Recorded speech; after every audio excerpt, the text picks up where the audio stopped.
Mata pelajaran Bahasa Indonesia kelas 12 semester ganjil tentang teks novel. Fatmi SPD, Guru SMA Negeri 1 Lema Abang, Kabupaten Cirebon. Pengertian novel. Novel merupakan karya prosa fiksi yang panjang, mengandung rangkaian cerita kehidupan seseorang dengan orang-orang di sekelilingnya, dengan menonjolkan watak dan sifat setiap pelaku. Unsur pembentuk novel ada dua. Satu, unsur intrinsik merupakan unsur pembangun dari dalam novel itu sendiri.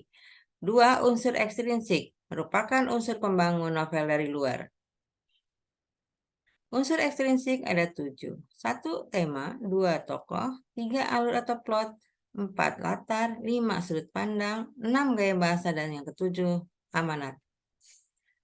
Unsur intrinsik pertama, tema, adalah pokok pikiran atau dasar sebuah cerita yang memiliki kaitan dengan makna kehidupan.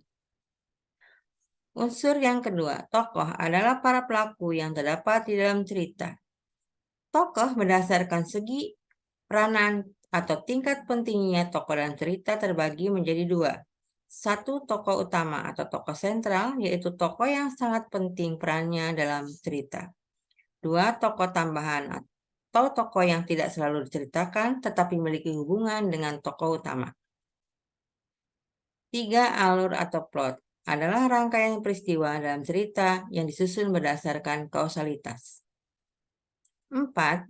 Latar atau setting adalah gambaran yang digunakan untuk menempatkan peristiwa di dalam suatu penceritaan fiksi.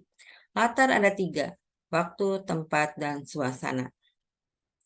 5. Sudut pandang atau point of view, memasalahkan siapa yang bercerita. Sudut pandang dibedakan menjadi 3 sudut pandang, yaitu orang pertama dan orang ketiga tunggal. 6. Gaya bahasa atau majas. Pemakaian ragam bahasa tertentu untuk memperoleh efek-efek tertentu yang membuat sebuah karya sastra semakin hidup. 7.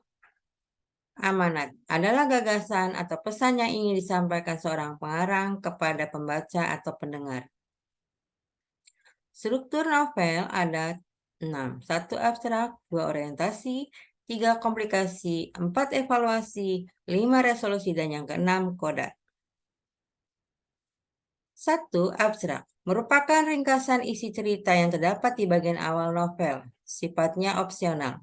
Artinya, boleh dicantumkan, boleh juga tidak. Fungsinya untuk menjelaskan permulaan cerita atau situasi yang dialami oleh tokoh utama. 2. Orientasi merupakan bagian yang menjelaskan waktu, suasana, atau tokoh-tokoh yang ada dalam novel. 3. Komplikasi merupakan bagian yang berisi urutan kejadian yang dirangkai berdasarkan urutan sebab akibat. Bagian ini ditandai dengan munculnya permasalahan atau konflik yang dialami oleh para tokoh sehingga mencapai puncak konflik. 5. Resolusi merupakan solusi atau cara penyelesaian konflik. Biasa disebut sebagai ending. Bercerita bagaimana tokoh di dalam novel tersebut berakhir. Resolusi bisa berakhir dengan bahagia, tragis, atau bahkan menggantung. Yang terakhir, 6. Koda merupakan penutup cerita yang memuat nilai-nilai moral pada novel. Pada bagian ini, pembaca bisa merasakan ketegangan yang dialami para tokoh di bagian ini. Kaidah kebahasaan novel. 1. Menggunakan ungkapan. Contoh, buah hati, angkat tangan, dan sebagainya. 2. Menggunakan majas. Contoh, Alpi berusaha sangat keras untuk menghasilkan buah pena ini.